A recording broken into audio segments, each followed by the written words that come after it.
politik. Nanti kalau ada yang melakukan riset, bagus sekali-kali nanti ngundang Perludem ya, itu pembicara handalnya juga seorang perempuan, Mbak Titi Anggra ini, itu jagonya pembiayaan politik itu di Indonesia. Saya banyak ngobrol dulu dengan beliau. Memang saya termasuk yang dulu agak radikal dalam pengertian negara. Kalau menurut saya mazhab di Indonesia itu harusnya negara take over pembiayaan gitu. Karena harus ada equal treatment atau batas equal dari pembiayaan negara kepada partai politik dan individu yang bertarung gitu. Jangan ada yang disebut dengan partai miskin dan partai kaya gitu.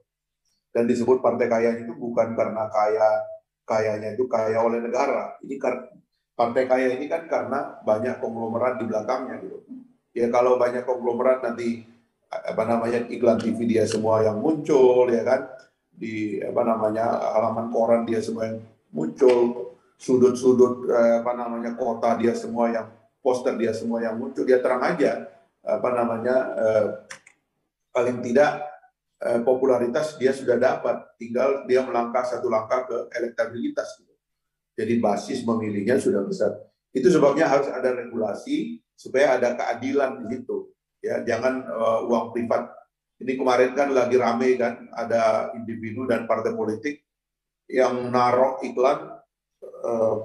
Kalau saya menyaksikan itu karena saya di kampung saya itu iklan dia itu menurut saya ya satu baliho per satu kecamatan tuh saya lihat, baliho besar itu. Karena waktu saya pulang kampung saya lihat kok di setiap kecamatan paling tidak ada di. Nah kalau kita menghitung kecamatan di Indonesia ini sekitar 10-an ribu ya, hampir 10.000 ya kan, 10.000 kecamatan ya.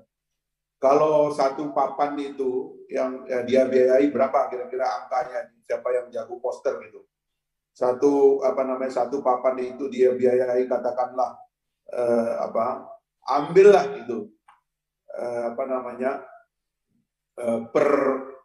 per bulan itu berapa itu kira-kira misalnya gitu ya, 10.000 papan ya, 10 juta per bulan gitu kan, itu dia harus punya 100 miliar ya, paling tidak 100 miliar dia bakar begitu saja untuk bikin spanduk. Dari mana uang sebesar itu ya? Itu pasti uang yang bersumber dari sesuatu yang dapat dipertanyakan karena polanya itu terpusat gitu. Itu bukan merupakan inisiatif rakyat atau bukan orang. Kalau inisiatif rakyat ini kan ya poster-posternya kan beragam rupanya gitu.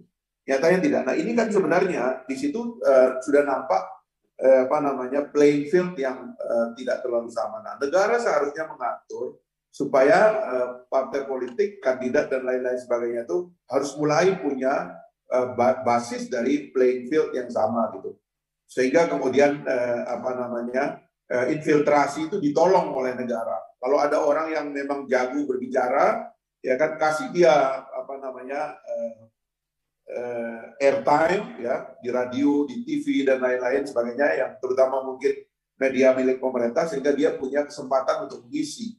Ya kan, kami kasih kamu atau partai politik ya setiap bulan mendapatkan 1 jam misalnya di radio RRI, di TVRI ya, dan juga nanti yang di swasta dan sebagainya. Ini yang bisa membuatnya itu adanya playing field yang baik, dan itu harus memang diatur dan diaudit secara lebih rigid. Apa boleh buat memang pengaturan pertarungan politik dan biaya politik itu memang harus diaudit secara lebih rigid.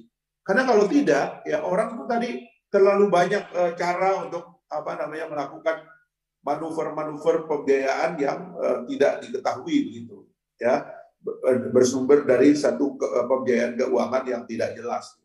Nah ini yang harus diperbaiki. Nah yang kedua itu tentang suara perempuan ya.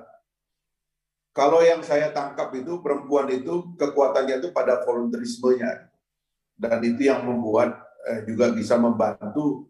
Kalau perspektifnya pembiayaan politik itu memang pembiayaan politik kampanye baik yang menyasar perempuan maupun yang dilakukan oleh perempuan itu relatif lebih mudah biayanya gitu.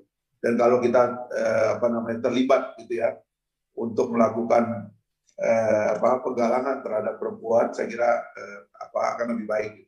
Itu sebabnya jumlah aktivis politik ya di dalam Partai Gelora sendiri kita perbanyak gitu kan, karena kita tahu bahwa dedikasi perempuan dalam kerja politik, terutama direct politik itu sangat besar sekali. Itu mungkin pengalaman saya selama beberapa kali ikut kampanye.